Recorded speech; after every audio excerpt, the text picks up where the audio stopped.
The slowest ship in the fleet everyone feared, the one warship no one dared challenge. In the year 2287, humanity was the newest member of the Galactic Concord, a union of many alien species that had been flying between stars for thousands of years, before humans even built their first rocket. When humans joined the Concord, most alien races laughed at them. Humans were young, weak, and slow to learn the ways of space. Their ships were clumsy. Their weapons were basic. Their fleet was small. Many species thought humans would never matter in the galaxy. But there was one human ship that no alien ever laughed at for long. Its name was the UNS Behemoth. The Behemoth was not fast. In fact, it was the slowest ship in the entire Concord fleet. Every alien pilot knew this. Scout ships could fly circles around it. Fighter craft could dance past it before it even turned. In races, in drills, in simple fleet movements, the Behemoth always came last. Alien commanders often joked that the Behemoth was more like a slow-moving mountain than a warship. Some aliens even placed bets on how late it would arrive to each formation meeting. But the joke never lasted, because the moment the Behemoth fired its weapons, or the moment enemies tried to attack it, everyone learned the truth. The Behemoth was not a joke. It was a monster wrapped in slow steel. Captain Elena Voss commanded the Behemoth. She was 45 years old, with short gray-streaked hair and calm brown eyes that never seemed to panic. She had grown up on Earth during the hard years after first contact, when many nations still argued about whether joining the Concord was even safe. Elena had joined the newly formed Terran Defense Fleet as a young officer, and she rose through the ranks quickly because she had a gift that few others had: patience. Patience was rare among young officers who wanted quick promotions and quick victories. But Elena understood something that most people did not. In space, speed was useful, but survival was everything, and nothing survived like the Behemoth. The ship had been built differently from every other warship in the galaxy. Most alien warships were built for speed and firepower, with thin armor to keep them light and fast.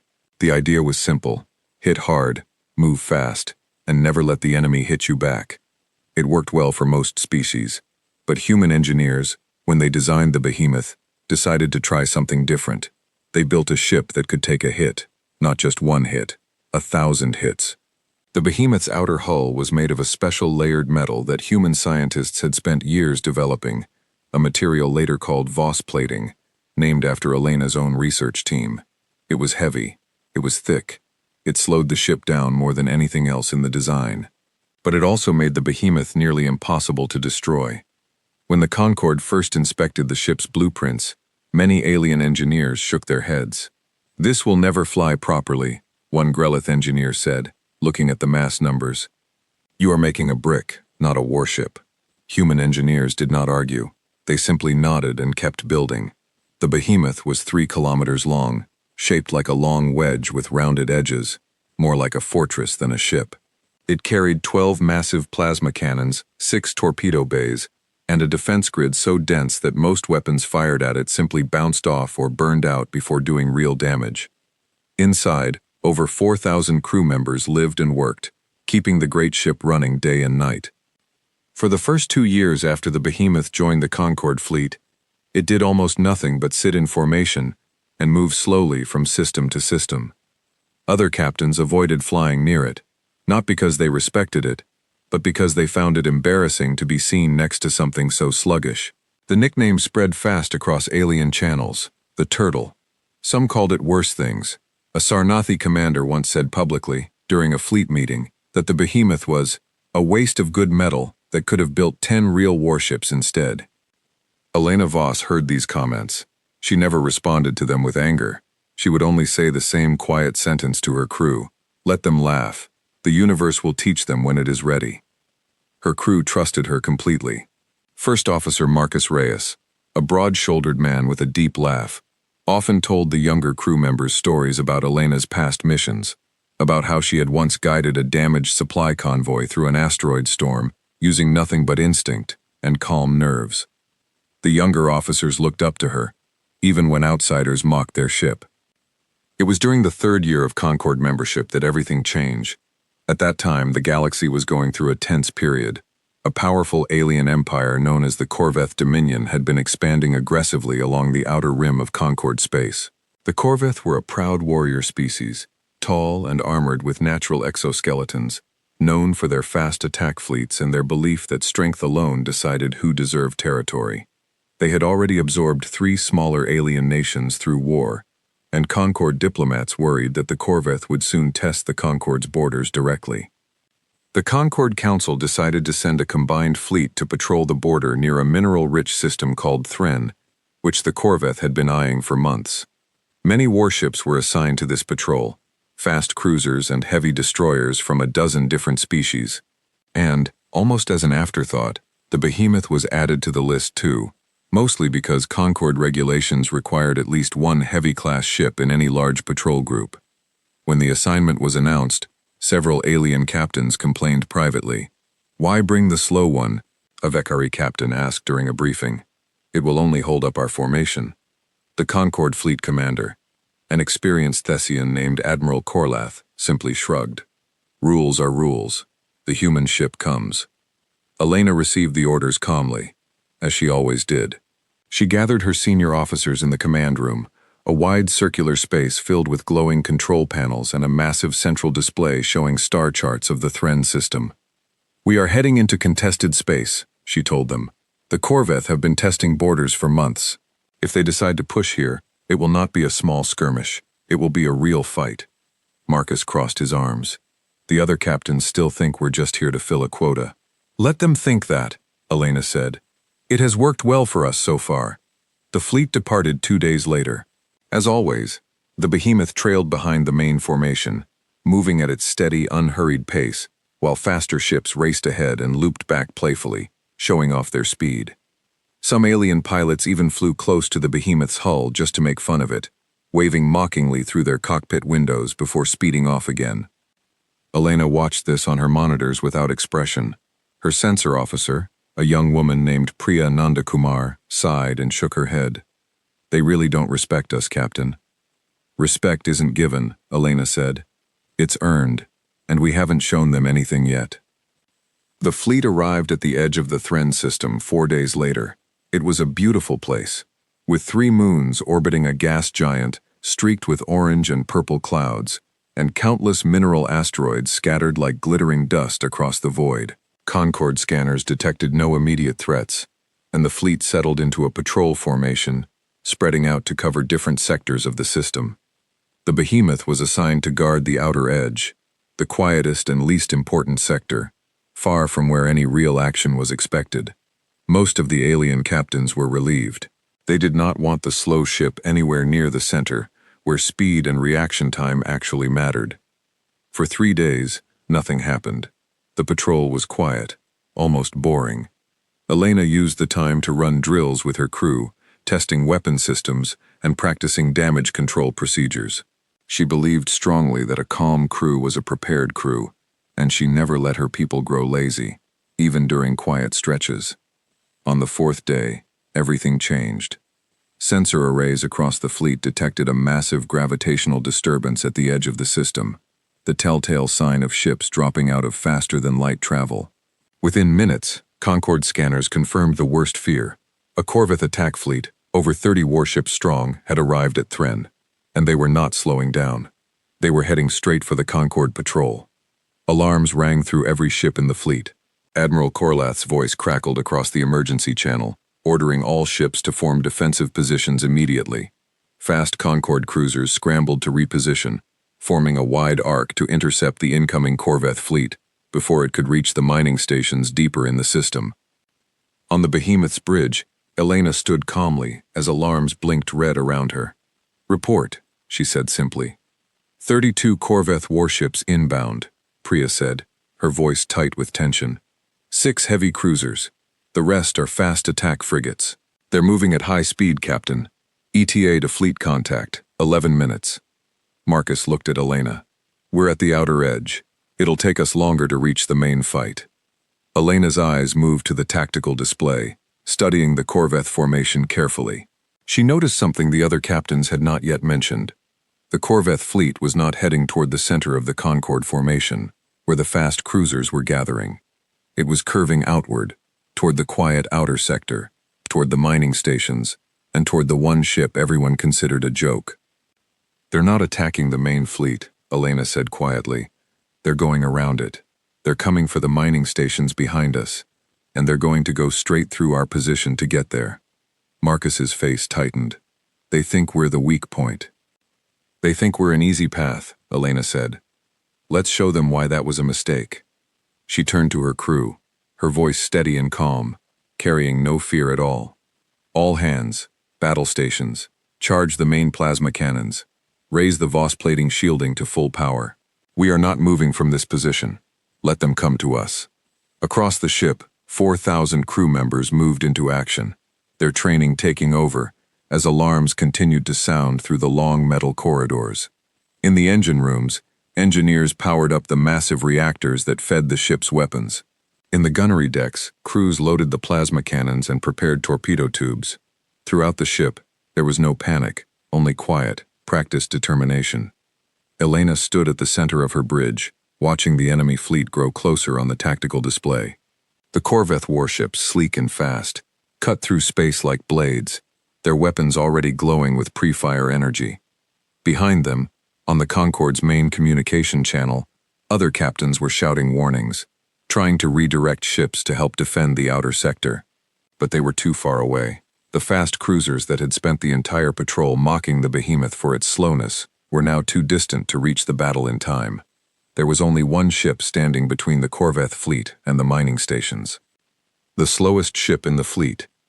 As the first wave of Corvette frigates entered weapons range, their commander, a proud and battle-hardened officer named War Leader Threx, opened a communication channel toward the behemoth, more out of curiosity than respect. His voice, deep and rasping through the translator, filled Elena's bridge. "Human vessel, you are alone. Your allies are too far to help you. Surrender your position, and we will let your crew live as prisoners of the Dominion." Elena did not hesitate. She stood tall, her voice calm but firm, carrying no fear at all as it echoed across the open channel for every Corvette ship to hear. "This is Captain Elena Voss of the UNS Behemoth. We do not surrender, we do not retreat, and we are not as slow as you think." She turned to her weapons officer, her eyes hard and focused. "Fire." The Behemoth's 12 massive plasma cannons roared to life at once, sending streaks of burning energy across the void toward the incoming Corvette frigates. The battle that would soon become legend across the entire galaxy had begun. The slowest ship in the fleet, everyone feared. The one warship no one dared challenge. The plasma bolts from the Behemoth's cannons tore through space and struck the lead Corvette frigates before they even had time to fully react. 2 frigates exploded instantly, their hulls unable to handle the raw power of the human ship's weapons. The rest of the attacking wave scattered, breaking formation as their sensors screamed warnings none of them had expected. War Leader Threx, watching from his command cruiser, felt something he rarely felt: surprise.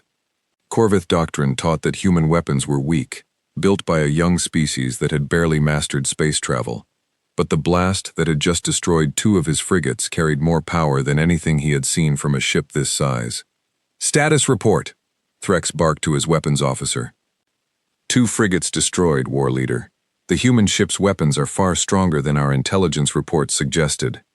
Threx's mandibles clicked in irritation. "Send in the second wave. Overwhelm it with numbers. It is only one ship."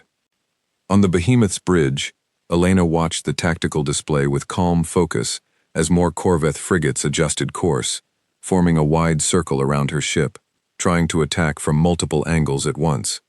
This was a common Corvette tactic, one that worked well against smaller, faster ships that could not defend every direction at the same time. But the Behemoth was not a smaller, faster ship. "They're trying to surround us," Marcus said, watching the display beside her. "Let them," Elena replied. "Rotate shield priority evenly, across all quadrants. Bring the secondary cannons online. We can hit in every direction they can attack from." The Behemoth's defense grid, a masterpiece of human engineering, activated fully for the first time in real combat. Layers of energy shielding wrapped around the ship's thick hull, reinforced by the dense Voss plating beneath it. As Corvette frigates opened fire from all sides, streaks of enemy plasma slammed into the behemoth's shields and hull, but instead of tearing through, most of the blasts simply dissipated or bounced away, leaving only scorch marks on the outer plating. Inside the ship, the crew felt the impacts as low rumbles, nothing more. Priya, watching her sensor readings, called out updates with growing confidence. Shields holding at 94%, Captain. Hull integrity, no significant damage. Elena nodded slowly. This was exactly what her engineers back on Earth had promised her, years ago, when they first showed her the ship's blueprints. The behemoth is not meant to dodge, her chief engineer, Dr. Halden Cray, had told her during construction. It is meant to stand still and let the enemy break themselves against it. Now, in the middle of a real battle, that promise was proving true. The behemoth's secondary cannons, smaller but numerous, activated around the ship's hull, firing in every direction at once. Corvette frigates, still confident in their surrounding tactic, found themselves suddenly caught in a storm of return fire they had not expected. One frigate lost its engines and began spinning helplessly through space. Another took a direct hit to its main reactor and disappeared in a flash of white light. Within the first 10 minutes of battle, 5 Corvette frigates had been destroyed, and not a single serious hit had landed on the behemoth. War leader Threx watched this unfold from his cruiser with growing frustration. He had expected an easy victory, a quick path through a weak defender toward the valuable mining stations behind it. Instead, his fleet was taking losses against a single ship that refused to move, refused to brake, and refused to slow its counterattack. "Bring the heavy cruisers forward," Threx ordered. "Enough playing with frigates. Let our real strength finish this." 6 massive Corvette heavy cruisers, each nearly as large as the behemoth itself, moved into formation and began closing the distance. These were serious warships, built for heavy combat, carrying powerful ion cannons capable of punching through most Concorde shielding in a handful of hits. On the behemoth's bridge, Priya's voice grew tense as she reported the new threat. "Captain, 6 heavy cruisers incoming. Their weapon signatures are much stronger than the frigates we've faced so far." Elena studied the display, her expression still calm, though her mind worked quickly through the tactical situation. 6 heavy cruisers firing together could potentially overwhelm even the behemoth's shields if she was not careful. "Marcus, redirect main power from secondary systems to shield generators," she ordered. "Priya, calculate their firing angles. I want to know exactly where they'll converge their attack." "Aye, Captain."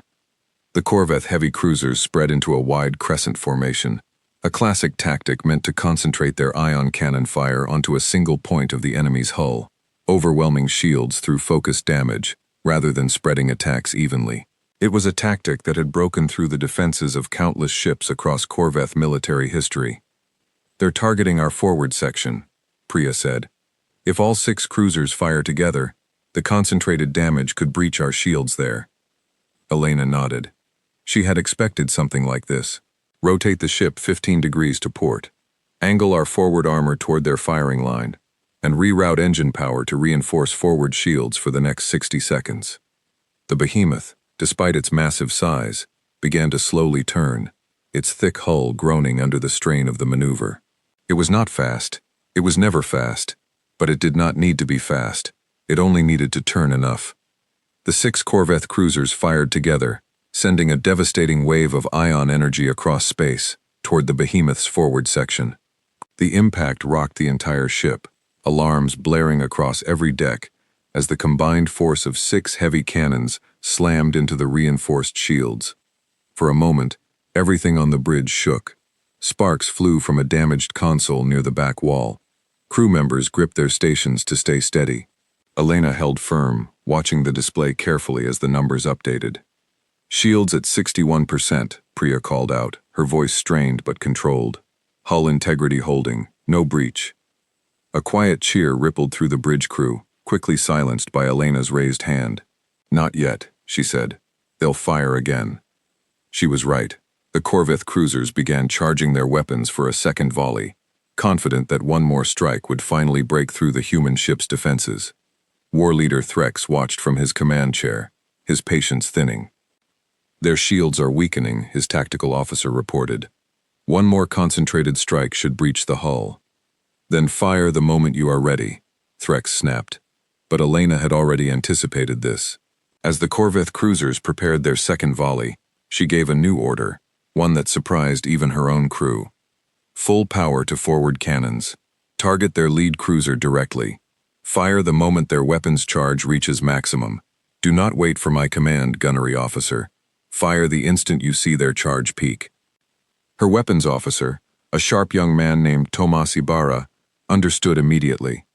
Enemy ships were always most vulnerable during the final moment of a weapons charge, when their own power systems were stretched to the limit, and their shields were often weakened to feed the charging cannons.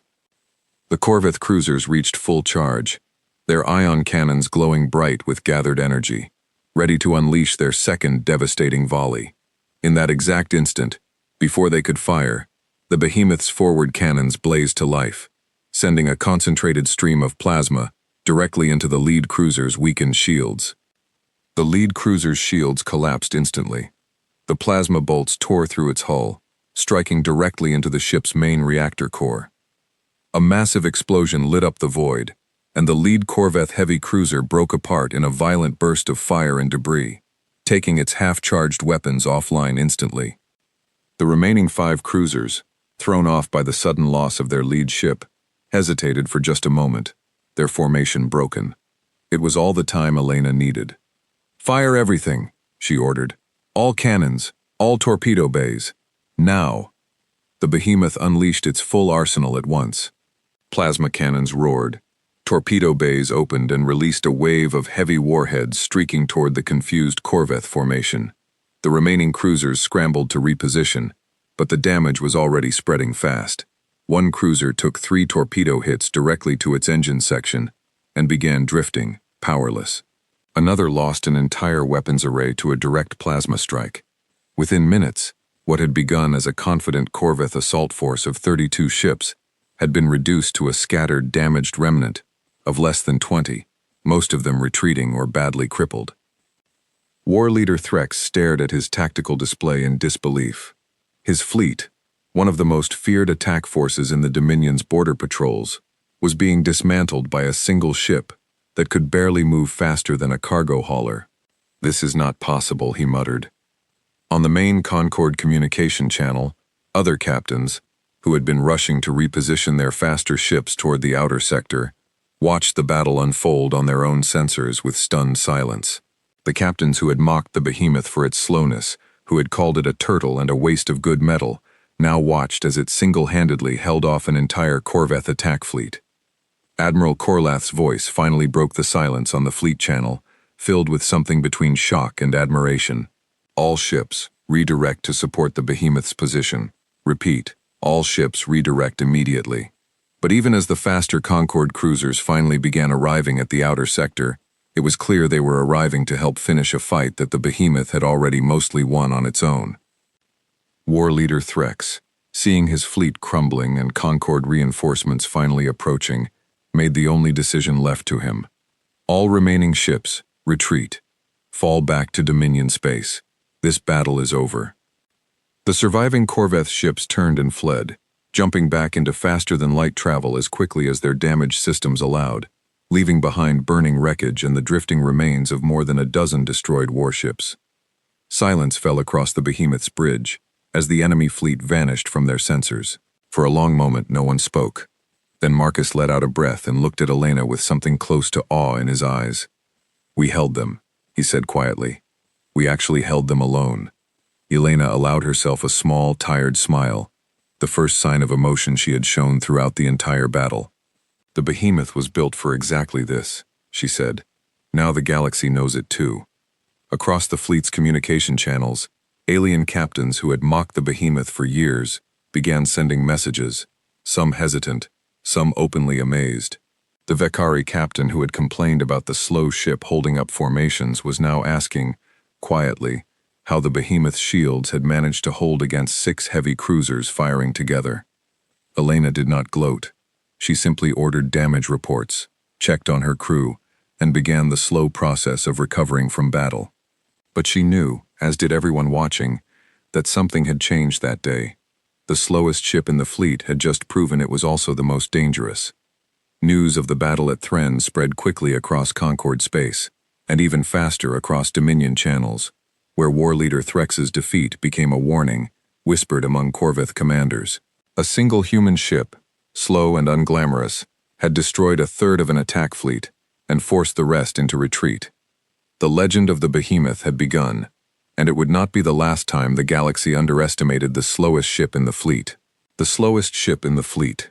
Everyone feared, the one warship no one dared challenge. After the battle at Thren, life changed for the crew of the UNS Behemoth. The mocking comments stopped. The jokes about turtles and slow ships faded from Concord communication channels. In their place came something the crew had never expected: respect, and even a little fear. Captain Elena Voss did not let the victory change her habits. She still ran the same drills, checked the same reports, and kept the same calm discipline that had defined her command since the beginning. But she noticed the change in how other captains spoke to her now. The Vicari captain, who had once complained about the behemoth slowing down formations, now greeted her with careful politeness during fleet meetings. Even Admiral Korlath, the Thessian fleet commander, began asking Elena's opinion during tactical briefings, something he had rarely done before Thren. 6 months passed after the battle. The behemoth returned to Concord shipyards for repairs and minor upgrades, though the damage from the fight had been surprisingly light compared to what the Corveth fleet had thrown at it. During this time, word of the battle spread across the galaxy through official reports, alien news networks, and countless retellings among fleet crews. The story grew with each telling. Some versions claimed the behemoth had destroyed the entire Corveth fleet single-handedly. Others said Elena Voss had personally piloted the ship through the battle without sleep for 3 days straight. The truth was impressive enough on its own, but legends rarely stay accurate for long. Not everyone in the galaxy was impressed, however. Some believed the victory at Thren was luck, or that the Corveth fleet had simply been poorly led. Among these skeptics was a powerful trade conglomerate known as the Zathran Combine, a group of merchant clans that controlled much of the mineral trade routes along the Concord southern border.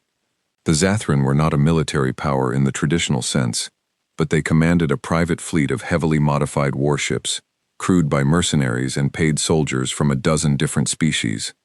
The leader of the Zathran Combine, a sharp-eyed merchant lord named Talvos Rain, saw an opportunity in the behemoth's growing reputation.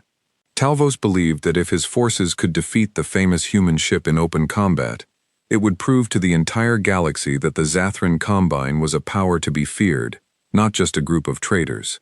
Such a reputation would be worth more than any mineral shipment. Talvos began gathering intelligence on the behemoth, studying every report from the Thren battle carefully. He hired analysts from several species to study the footage and data that had leaked from Concord channels. After months of study, his analysts came to a conclusion that gave Talvos confidence. The ship's strength lies entirely in its shields and armor. One analyst reported during a private briefing aboard Talvos's flagship. It survives concentrated fire because its Voss plating disperses energy extremely well. But its weakness is exactly what everyone already knows. It is slow, painfully slow. If we can strike it with something it cannot dodge, and target something its armor cannot easily disperse, we can defeat it. Talvos leaned forward with interest. What do you suggest? A gravity disruption weapon, the analyst said. Our Combine acquired the technology through trade with the Voth cartel 2 years ago. It has never been tested against a target this large, but in theory, it could bypass conventional shielding entirely by attacking the ship's internal structure directly, rather than its outer hull. Talvos smiled, an expression few of his crew ever saw. Then we will test it on the behemoth, and when we succeed, every trade lane in this sector will fear the name Zathran. Meanwhile, aboard the behemoth, Elena Voss remained unaware of the danger being prepared against her ship. The behemoth had been assigned a new mission after its repairs were completed: escort duty for a convoy of Concord supply ships traveling through the southern trade routes, an area known to be under heavy Zathran Combine influence. Concord officials believed the assignment would be routine, since the Zathran Combine, despite its private military strength, had never openly attacked Concord vessels before. Elena briefed her senior officers before departure, standing in front of the same wide circular command room where she had once explained the dangers of the Corveth Dominion. This should be a quiet mission, she told them. Escort duty, nothing more. But we stay alert regardless. The Zathran Combine controls this region, and while they've never attacked Concord ships directly, that doesn't mean we should assume they never will. Marcus, standing beside her as always, nodded in agreement. After Thren, some of these smaller powers might want to test us, see if the stories are true. Then let's hope they don't, Elena said.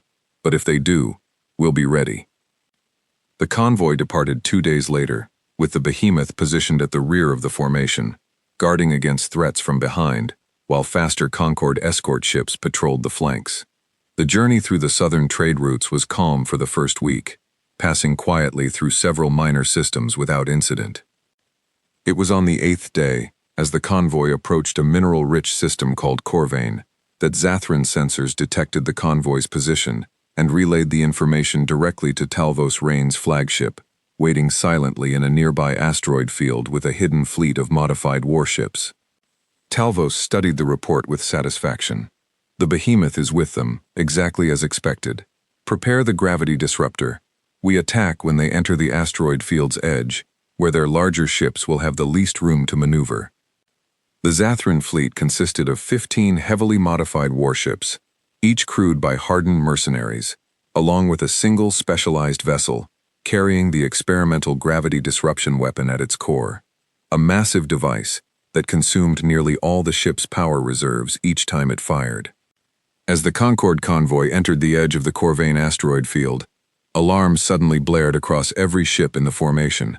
Sensor arrays detected the Zathran fleet emerging from hiding among the asteroids, weapons already charged and ready.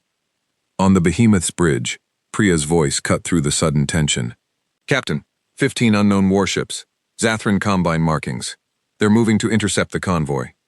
Elena's calm expression did not change, though her eyes sharpened with focus. All ships, defensive formation. Behemoth, move to cover the convoy's rear flank. The Concord escort ships scrambled into position, forming a protective ring around the vulnerable supply vessels. The behemoth, despite its size, began its slow turn toward the emerging Zathran fleet, its massive engines groaning as it repositioned itself between the enemy and the convoy it was sworn to protect. Talvos Rain watched from his flagship as the human warship moved into position, exactly where his analysts had predicted it would go. Charge the gravity disruptor, he ordered. Target the behemoth directly.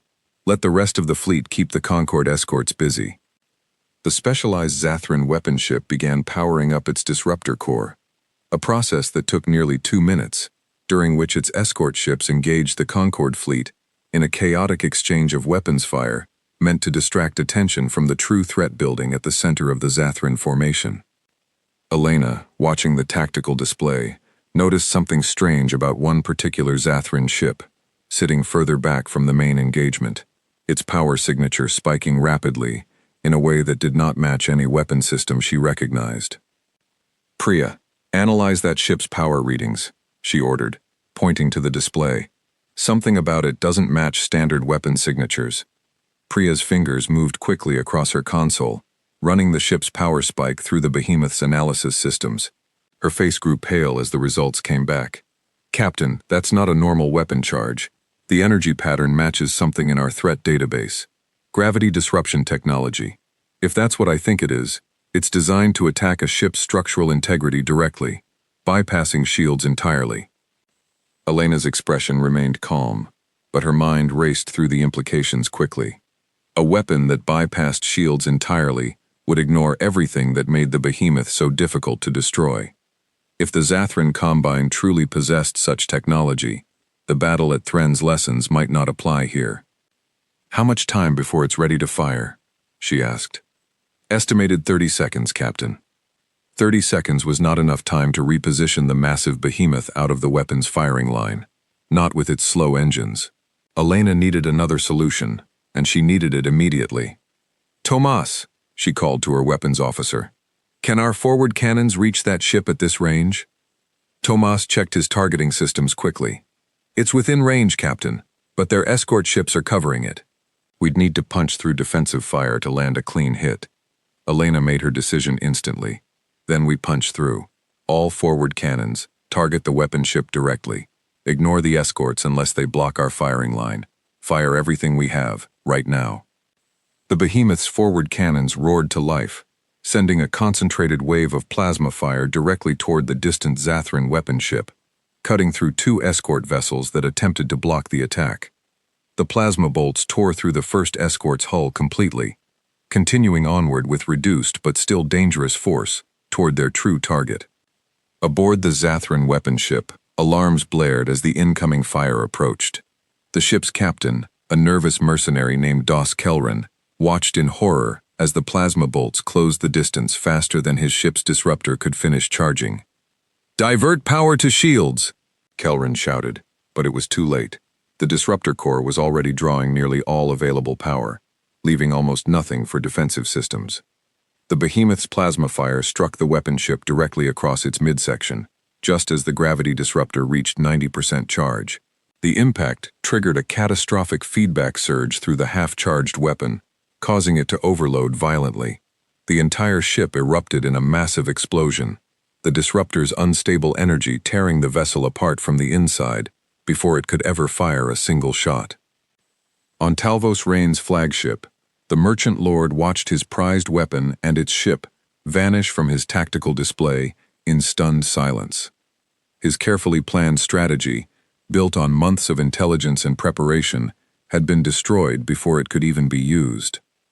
That's not possible," Talvos muttered, staring at the display. "The ship can barely move. How did it react in time?" But Elena Voss had not relied on speed to save her ship that day. She had relied on something far more valuable, recognizing the threat instantly, trusting her crew's analysis, and acting decisively the moment it mattered most. With their secret weapon destroyed, the remaining Zathran fleet found itself facing not just the behemoth's devastating firepower, but the full strength of the Concord escort fleet, which had been steadily gaining the upper hand in the surrounding battle.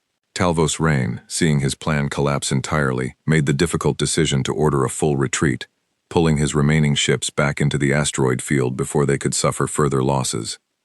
As the Zathran fleet withdrew, Elena's bridge crew let out a collective breath of relief. Marcus turned to her, shaking his head slightly in disbelief. "A weapon built specifically to counter us, and we destroyed it before it even fired. That's not luck, Captain.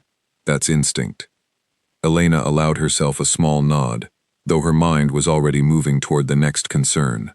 "It means someone out there has been studying us carefully enough to build a counterweapon specifically for our ship. That's not something we can ignore." The convoy continued safely toward its destination, and news of the battle at Corvain spread quickly, adding another chapter to the growing legend of the behemoth. But for Elena, the victory carried a heavier weight than the one at Thren. It confirmed something she had already begun to suspect. The galaxy was starting to take the behemoth seriously enough to build weapons specifically meant to destroy it. The slowest ship in the fleet was no longer just feared. It was now being hunted. The slowest ship in the fleet. Everyone feared. The one warship no one dared challenge.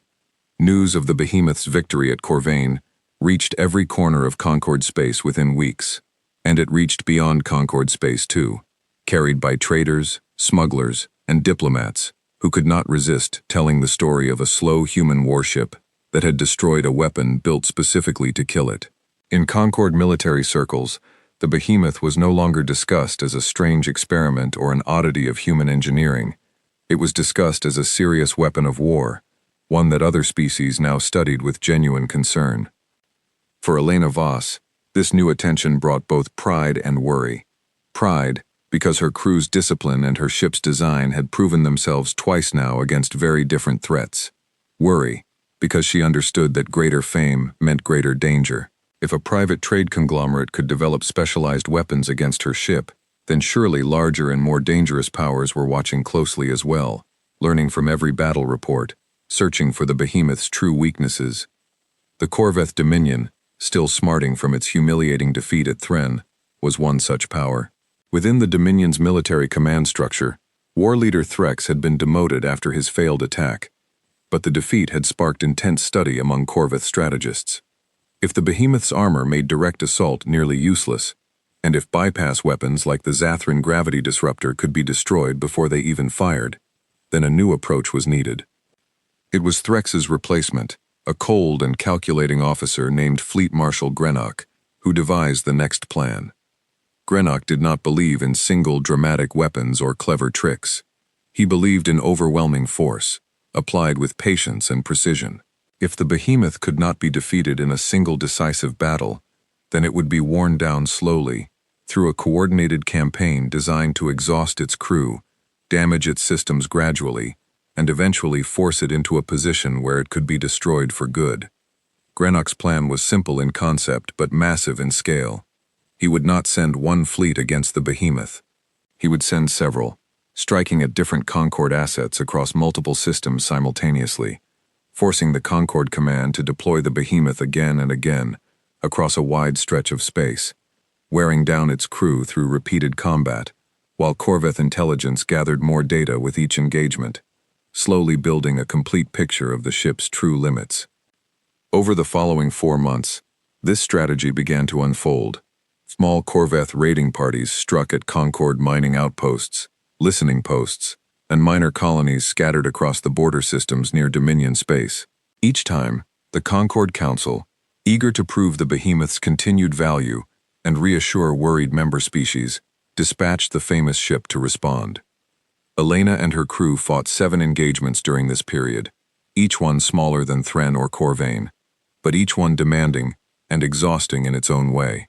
A raid on the mining colony of Esvail Station required the behemoth to defend against a sudden ambush, while civilian evacuation ships fled to safety. A skirmish near the Dravith listening post forced Elena into a difficult decision about whether to pursue a retreating enemy fleet into unknown territory, a decision she ultimately declined, choosing caution over aggression. A third engagement near the Colvax mining fields saw the behemoth take its first significant hull damage of its career, a lucky Corvette strike finding a weak point in the ship's rear shielding during a chaotic 3-way battle involving a third alien faction that had opportunistically attacked both sides.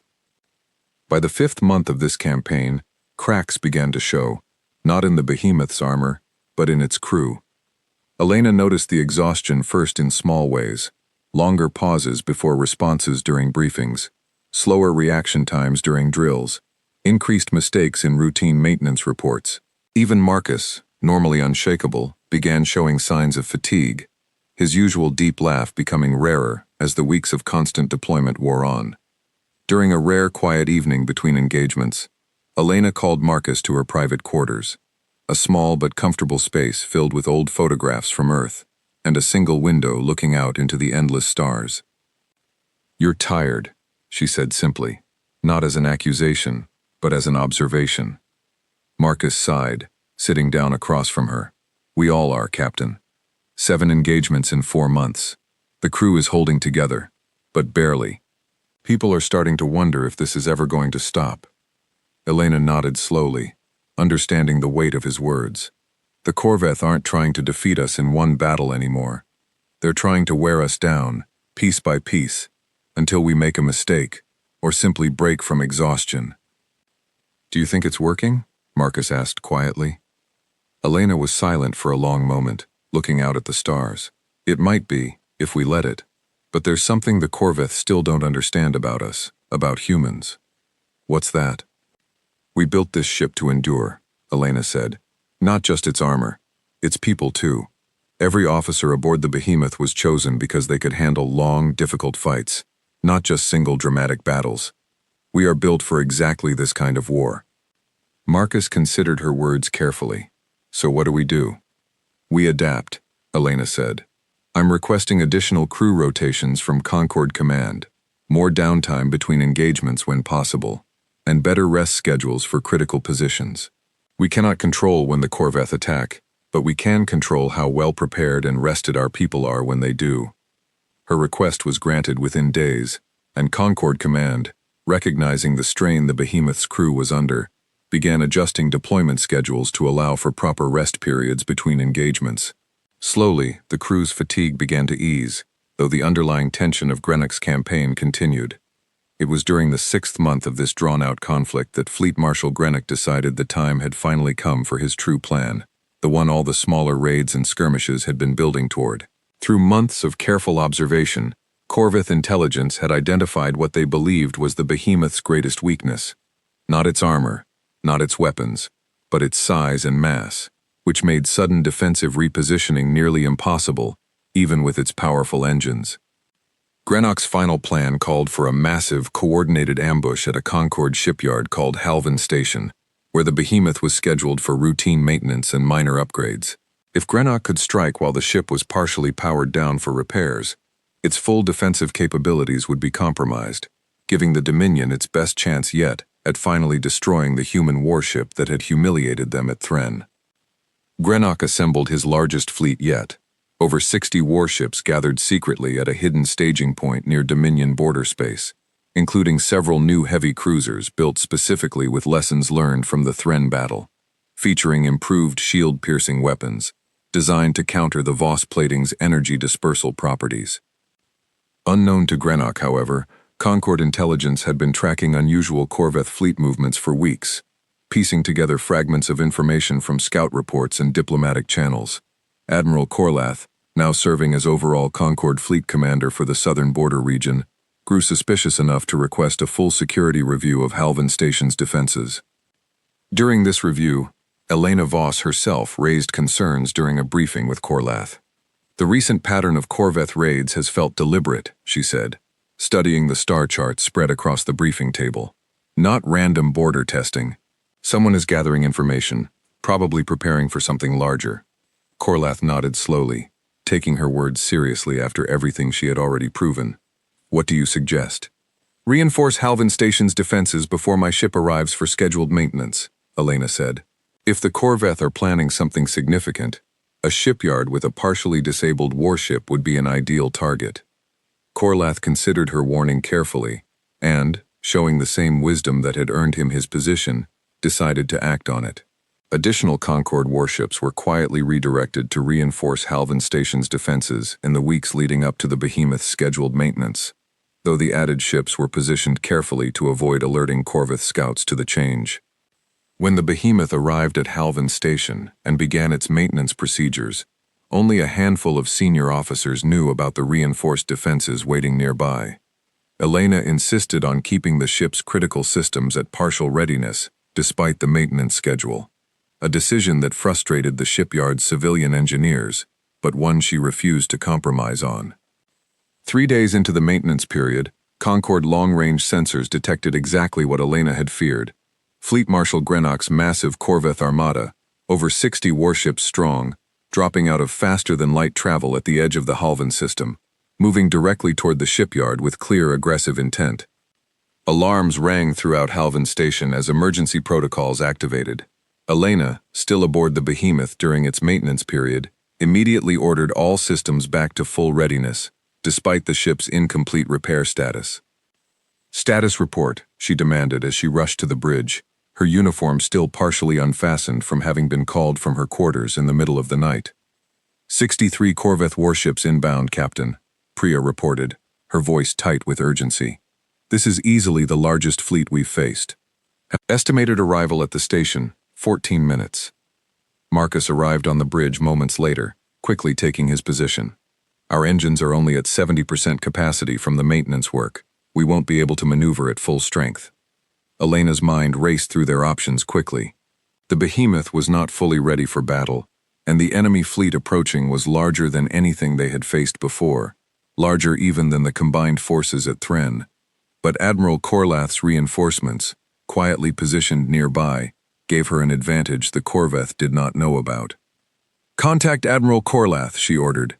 Tell him it's time to spring the trap we discussed.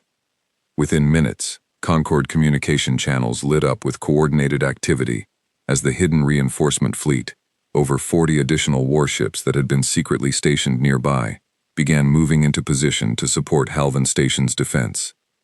Fleet Marshal Greenock, watching his own tactical display as his massive fleet approached the shipyard, expected to find a weakened, partially disabled behemoth defended only by the station's modest standard garrison.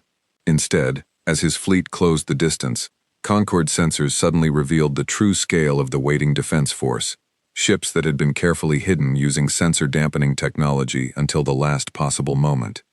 "This is a trap," Greenock's tactical officer said, Alarm clear in his voice. They knew we were coming. Grenok's mandibles clicked with barely controlled anger. His carefully planned ambush, built on months of patient observation and preparation, had been anticipated and countered before it could even begin. But retreat now, with his fleet already committed and Concord ships closing in from multiple directions, would be nearly as costly as pressing forward. We cannot turn back now, Grenok said grimly. All ships, engage. Focus all available firepower on the behemoth. If we can destroy it despite everything else, this campaign will not have been a complete failure. The battle that erupted around Halvan Station was unlike anything the behemoth had faced before.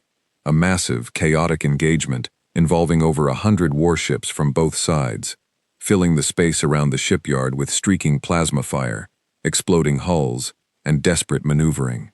Even with its engines at reduced capacity, the behemoth held its position at the center of the defense, its thick armor absorbing hit after hit from Corvette cruisers specifically upgraded to pierce through Voss plating shielding. The fight would prove to be the hardest the behemoth had ever endured, testing not just its legendary armor, but the true resolve of Elena Voss and her exhausted, battle-hardened crew. The slowest ship in the fleet, everyone feared, the one warship no one dared challenge. The battle around Halvan Station raged for nearly 3 hours, longer than any engagement the behemoth had fought before. Space around the shipyard filled with wreckage, drifting debris from destroyed ships, tumbling silently between the flashes of ongoing weapons fire. On the behemoth's bridge, alarms had become a constant background noise, so frequent that the crew had almost stopped reacting to each individual warning, focusing instead on the steady flow of tactical decisions needed to keep their ship alive. Elena Voss stood at the center of it all, her uniform stained with sweat, her voice growing hoarse from hours of continuous orders. But her mind remained sharp and focused, despite the exhaustion pulling at every part of her body. She had not slept in over a day, called from her bed the moment the Corvette fleet was detected, but she showed no sign of slowing down, drawing on reserves of discipline built over decades of service. Shields at 43%, Priya reported, her voice tired but steady. The upgraded Corvette cruisers are definitely hitting harder than before. Their new weapons are cutting through our dispersal field faster than the ones at Thren. Elena nodded grimly. Fleet Marshal Grenok's engineers had clearly studied the Thren battle carefully, developing weapons specifically designed to counter the Voss plating's greatest strength. It was working, slowly but surely wearing down the behemoth's legendary defenses in a way no single enemy fleet had managed before. Rotate shield power distribution again, Elena ordered. Prioritize whichever section is taking the heaviest fire. Marcus, status on our own weapon systems. Forward cannons still fully operational, Marcus reported from beside her, his own exhaustion evident in the tightness around his eyes. We've lost 2 secondary cannon batteries to direct hits, but the main systems are holding. Around the behemoth, the larger battle continued to unfold. Admiral Korlath's reinforcement fleet had engaged the bulk of Grenok's forces, drawing many of the smaller Corvette frigates away from directly assaulting the behemoth. But Grenok himself had committed his remaining heavy cruisers, the ones specifically upgraded with shield-piercing weapons, entirely to destroying the human ship that had humiliated the Dominion at Thren. Fleet Marshal Grenok's flagship is coordinating the heavy cruiser assault directly, Priya reported, studying the tactical display closely. If we could disable his flagship, it might break their coordinated attack pattern. Elena studied the display carefully, weighing the risk. Grenok's flagship was positioned deep within a protective formation of remaining heavy cruisers, making a direct strike difficult and dangerous. But Priya's suggestion carried real merit. Without Grenok's precise coordination, the remaining Corvette heavy cruisers would likely fall back into less effective, more predictable attack patterns. Tomas, Elena called to her weapons officer, can you get a firing solution on Grenok's flagship through their formation? Tomas studied his targeting systems intently, running calculations quickly despite the chaos surrounding them. It's risky, Captain. We'd need to punch through their formation's densest point, and our shields are already weakened. If we take too much return fire during the attempt, we could lose critical systems. Elena considered this carefully. It was exactly the kind of decisive risk that had defined her command throughout the ship's legendary battles, but never before had the stakes felt quite this dangerous. with her ship already worn down from hours of continuous combat and reduced engine capacity from the incomplete maintenance. She looked around her bridge, at her tired but determined crew, each of them waiting for her decision, trusting her judgment completely despite the exhaustion and danger surrounding them. "Do it," she said finally. "Concentrate everything we have on breaking through to Greenock's flagship. If we can end his coordination, we end this battle faster and save more lives, ours and Korlath's fleet both." The behemoth's remaining forward cannons charged to maximum power, and Elena gave the order to advance directly into the densest part of the Corvette heavy cruiser formation, a bold and dangerous move that surprised even Fleet Marshal Greenock, who had not expected the wounded human ship to go on the offensive, rather than continue its defensive posture. "They're advancing," Greenock's tactical officer reported with disbelief, "directly toward our formation." "Then we destroy them once and for all," Greenock said, ordering every remaining heavy cruiser to concentrate their fire on the approaching behemoth. What followed was the most intense exchange of the entire battle. The behemoth pushed forward through a storm of concentrated ion cannon fire, its already weakened shields taking hit after hit, its hull groaning under the sustained assault. On the bridge, sparks flew from overloaded consoles as damage reports flooded in from across the ship. A fire broke out in the lower engineering section, quickly contained by emergency crews. Casualties began mounting for the first time in the ship's storied career. Brave crew members lost to hull breaches and system failures as the behemoth pressed forward despite the mounting cost. Elena felt every loss reported to her bridge like a physical weight, but she did not let it show, maintaining the calm, steady presence her crew needed to keep pushing forward through the punishing assault. "Hold formation," she called out. "We're almost within firing range." The behemoth broke through the outer edge of the Corvette heavy cruiser formation, taking devastating fire from multiple directions as it did, but finally bringing Greenock's flagship within direct targeting range of its powerful forward cannons.